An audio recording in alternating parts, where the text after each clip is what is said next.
Murdered Sole Suspect has an ESRB rating of M for mature, for 17 and over, for blood, strong language, intense violence, and use of alcohol. But where? Miles of banks both sides. Might as well be looking for a needle in a haystack of needles. Oh, genius. It'd be a needle stack. Crawling with ghosts. Wish we could just ask her, Sophia. Holy crap, maybe we can. That's that ghost that was watching me. Freaky girl wouldn't leave me alone. It's her. She's the one in the photo. Damn it, stop doing that to me, will you? Wait, don't leave me here with... Did you see that? Yeah, she was talking to that dead. A small favor. Give her a chance. She can help all of us.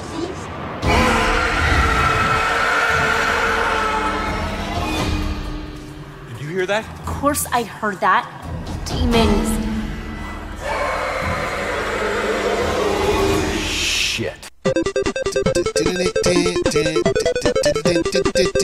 I ain't afraid of no ghosts, yo. I screwed that up.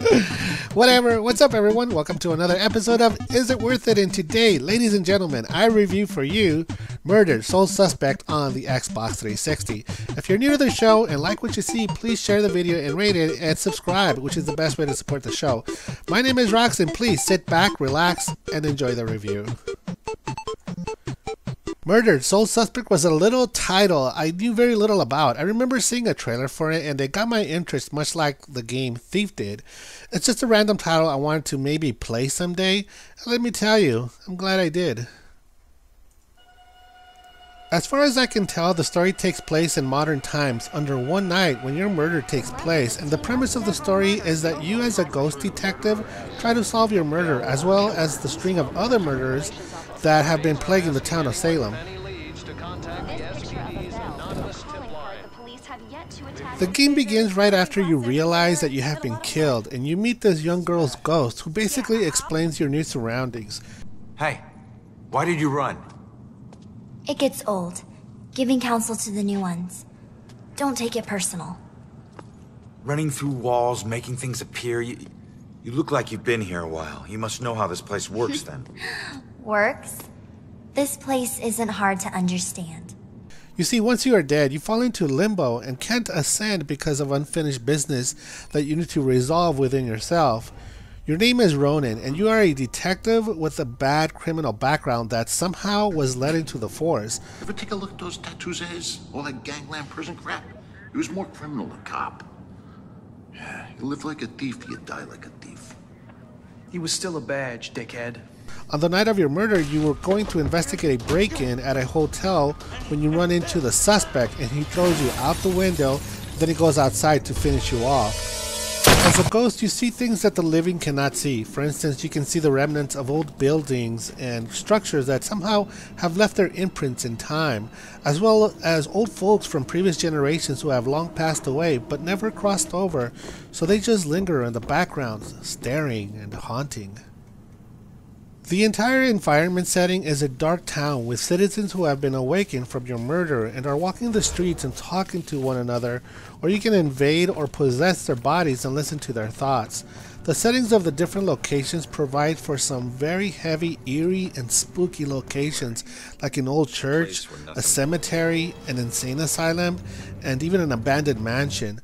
The game doesn't have jump out scares, but it does have an ambiance of an uncomfortableness provided by the natural sounds of wood creaking and the wind whistling in the trees. Now, like I said, Ronan is a detective, so the primary gameplay here is doing detective work from the afterlife. As a ghost, you have certain supernatural abilities to figure out crime scenes, but you can't interact with solid objects. This adds some puzzle solving for the game. Your strengths in life are stronger in death. They become powers here. Some powers unique, some common. Possession, influencing people, manipulating the more fragile of ghostly objects to appear or disappear. Strengths become abilities. There are some really unique ways to interact with clues as a ghost, and I'm not going to ruin them for you if you decide to play the game, but they are fun. Also, you come across a young teenage girl who can see you, and she reluctantly becomes your partner in solving your murder in exchange to help her find her missing mother. Right to dump your unfinished business Hold on. me. Now, I'm tracking down my killer, okay? Someone who was seconds away from attacking you about an hour ago, and if... Wait a minute. You can see me? And hear me?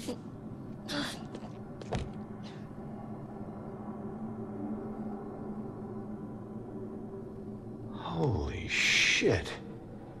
As a ghost, you can walk through walls, teleport, and possess cats to get into areas not accessible by you. Now, there are only two threats in the entire game, demons and hellholes. The hellholes aren't much of a problem as the demons are. They are not only scary to deal with, but they are loud and fast, and every time they scream, they give me goosebumps. The detective mechanics is a little confusing, and it may take a while to get used to, because in any case, there are clues that must be gathered together in order to solve the crime. Let's say you found 7 clues for one crime scene, but you only need 3 to figure out what happened. So in an open window, you get to choose which clues are more relevant to solving the crime. If you pick wrong, there is no punishment. You are just given continuous chances to pick from all 7 until you pick the right 3 to solve the crime. Aside from the main story, there are side missions created by the lost ghosts who ask for help in solving their own murders, and they range from different scenarios of simple accidents to sadistic homicides. I can tell you none of these themes are for scary cats like me. I don't think this game is for children. There were moments when I would listen to the horrible murders of the victim's story, and it would make me cringe on how they were killed. There are no light moments in this game. All the stories are pretty scary and morbid. Talking about scary stories, there are items in each location that you can collect. Now, there are a certain number of each item, but once collected, you are introduced to some audio diaries of some creepy ghost stories related to the items you were searching for. Now, they are really good too. It was like listening to audiobooks from the Goosebumps series, if you guys know the series. I didn't find them all, but once I did, there were some great stories to listen to. Other than those items which have a purpose to unlock the ghost stories, there are other collectibles throughout the game, but I think they are more worthless. They are basic newspaper clippings of the history of Salem, the murders, and even your dead fiance, but nothing really worthy of your time unless you want to collect every single item in the game. No, there's definitely something wrong here. I mean, honestly, have you ever seen anything like this? Half this stuff feels like a goddamn riddle. I don't know. It just seems so demented. So is the game of the paranormal detective story worth your time and money? I'd say yes and no, and let me explain. This game was fun to play, but it really only has one playthrough. The first playthrough is spooky and interesting, and the characters are likable enough that you want to follow through till the very end. Unfortunately, once the game is done, there isn't anything worth coming back for a second time. This is a single standalone campaign, and although it is great, the music was great, and the acting made it fun and intriguing, the replayability just isn't there. This is one of those titles that I'm glad I played it, but now that it's out of my system, I don't need to play it again. Also, let me tell you this game has many bugs and frame drop issues. The game constantly kept lagging on me.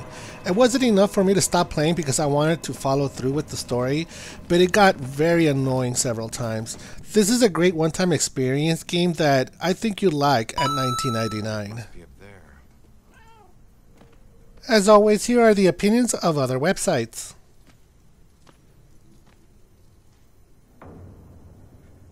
You know, just because I give it a low price doesn't mean that this is a bad game. On the contrary, it's a great paranormal investigation game, and I totally recommend it at least for one playthrough, because it's an experience worth going through. Okay everyone, if you had not yet subscribed, make sure to do so now for upcoming reviews if you like my format. Also, don't forget to share the video and rate it.